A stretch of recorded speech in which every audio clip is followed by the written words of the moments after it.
Actuellement, je suis sur le cycle de 30 ans. Je travaille sur le cycle de 30 ans. Et je me pose la question, c'est un cycle de 30 ans, c'est-à-dire c'est un cycle saturnien. Et 30 ans, ça peut être 28, 29, 30, 31. Et je pense à Jésus, par exemple. Jésus naît, bon, on célèbre la nativité, hein, et puis 30 ans plus tard, on le voit réapparaître pour accomplir sa mission et pour terminer sa vie. Et entre les deux, il n'y a pas grand-chose.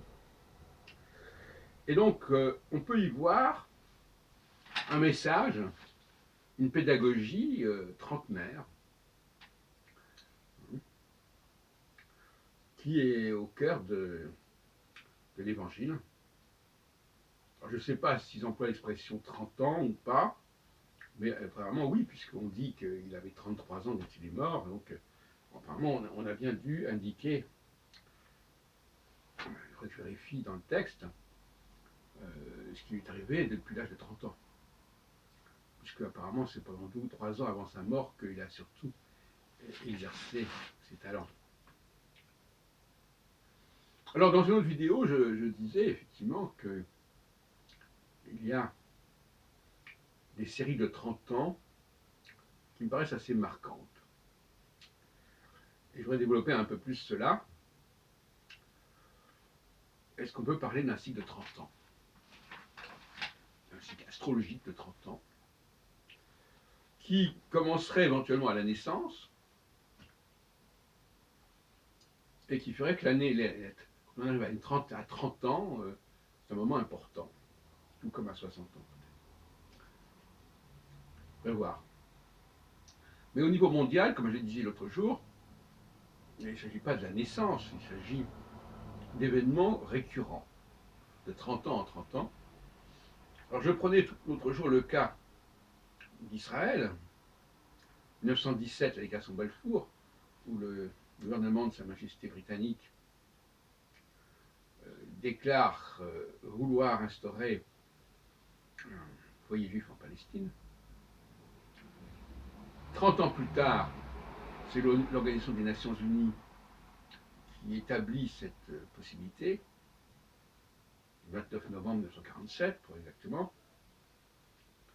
Et puis on pourrait voir une troisième occurrence en 77, lorsque Sadat, le raïs égyptien, vient à Jérusalem et fait un discours devant la Knesset, devant l'Assemblée nationale. Et ça apparaît comme une reconnaissance de l'existence d'Israël. Et qui met fin au conflit israélo-égyptien, sinon israélo-palestinien. Le conflit israélo-égyptien qui avait donné la guerre de 67, la guerre de 6 jours, et la guerre de Kippour. Sans parler de la guerre de Suez de 56. Alors, voilà, on a encore donc comme ça des phénomènes qui reviennent. Alors, la question de savoir comment ça s'explique. Alors, il y a la thèse biologique et puis la thèse cosmique, ou cosmobiologique. Savoir, de toute façon, il y a une mémoire qui existe quelque part de ce qui s'est passé et qui va être réactivée par le passage de Saturne sur le même point du ciel. Parce que moi, ce qui me paraît important, c'est le processus de la révolution sidérale. C'est-à-dire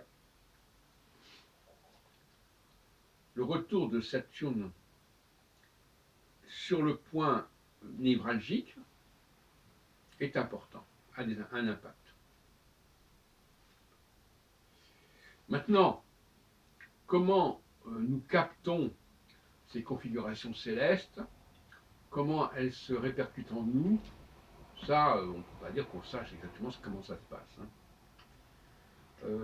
Ça n'a d'ailleurs pas une énorme importance dans l'immédiat. Il faut éviter de se lancer dans des explications trop audacieuses qui sont prématurés quelque part. Hein. Il faut constater les choses. On peut se poser la question aussi comment, par exemple, pour comprendre les travaux de Michel Gauquelin, comment l'enfant repère-t-il le passage de la planète qui lui correspond à l'horizon méridien de son lieu de naissance, etc. Quel rôle de la mère dans cela aussi, on peut se poser des questions. Parce que l'enfant est à l'intérieur de la mère, donc la mère est peut-être une interface aussi qui pourrait jouer dans ce sens. Mais restons-en sur le cycle de 30 ans.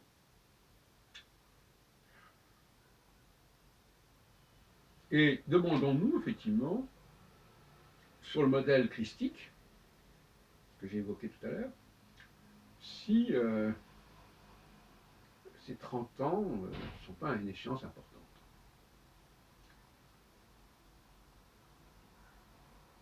En ce qui me concerne, par exemple, je suis né en 47, 77 a été une année très importante, très déterminante. Et même 2007 d'ailleurs. Donc on pourrait travailler dans cette direction. Je rappelle ma prévision, mon analyse principale, à savoir 1960, 1989, 2019. C'est là-dessus que nous travaillons actuellement. C'est à mon avis même, en quelque sorte, la colonne vertébrale de tout mon discours. Alors, 2019, on n'a pas encore tous les éléments. On ne sait pas encore jusqu'à quel point ça sera confirmé par les faits dans les mois qui viennent, dans l'année qui vient. C'est-à-dire qu'il y aura véritablement quelque chose de comparable à ce qui s'est passé en 89 en 60. Et puis on peut aussi ajouter dans la série 1929, 60 ans avant 1989, la fameuse crise boursière, le krach boursier. Peut-être que ça, en tout cas, ça s'inscrit dans une série de 30 ans. 29, 59, 59 donc la décolonisation, la perte de l'empire colonial français en Afrique. 89, donc le choc de mur Berlin, la reconstitution, l'Allemagne qui se reconstitue, et puis 2019 avec la possibilité d'un démantèlement du Royaume-Uni, sinon de l'Union européenne, du Royaume-Uni, c'est déjà pas mal, et puis aussi les affaires chinoises avec Hong Kong, etc. Peut-être d'autres éléments qui peuvent intervenir. Ça veut dire quoi? Ça veut dire que, quelque part, nous avons la mémoire collective, peut-être ici, dans la conscience collective, la mémoire de certains événements marquants, traumatisants même, et qui est réactivée tous les 30 ans.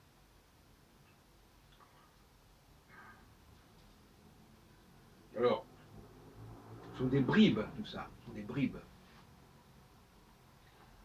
On est très loin d'avoir une théorie générale, ou plus exactement, un balisage général, c'est très très loin. Mais ça nous incite à penser qu'il y a quelque chose d'important ici. Et je crois qu'il est préférable à un moment donné, même si j'ai un certain goût pour les théories, par exemple, en effet, bon, on peut parler des rapports de passage de Saturne sur les 4 étoiles fixes royales, la conjonction de Saturne avec ces 4 étoiles fixes royales. Mais le problème, c'est que justement, ça fait 4 points différents. Parce que chaque étoile fixe royale correspond à un quart du système, un quart du cycle. Alors que là, nous parlons carrément d'un retour, d'un passage de Saturne sur le même point du ciel. Parce qu'il ne faut pas l'oublier ça, le même point du ciel. En l'occurrence, par exemple, dans les 15 degrés Capricorne.